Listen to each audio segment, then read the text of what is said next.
મારું નામ જયેશ પારેખ છે. 28 મઈ 2024ના રોજ હું હોસ્પિટલમાં દાખલ થયો હતો. દાખલ થવાનું કારણ એટલું જ હતું કે મને ડાબા પગે ગેંગ્રીન થયું હતું અને ગેંગ્રીનના લીધે મેં ડૉક્ટરની સલાહ મુજબ ડ્રેસિંગ ચાલુ રાખ્યા. ડ્રેસિંગ ચાલુ રાખ્યા પછી મારી છેલ્લી આંગળીમાં સડો લાગ્યો.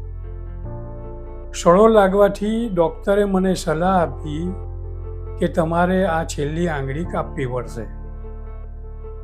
એની એક નાની સર્જરી થઈ અને ફરી પાછું બીજી 2 આંગળીમાં સડો લાગ્યો તો એને પણ કાપી નાખવામાં આવી.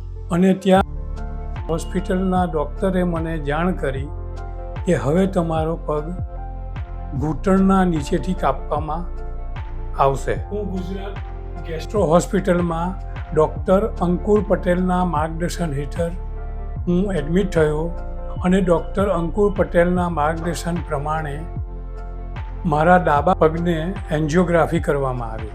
એન્જિયોગ્રાફીથી એ જાણવા મળ્યું કે તમારા ડાબા પગની નસો બ્લોક છે તો તમારે એન્જિયોપ્લાસ્ટિક કરવું પડશે.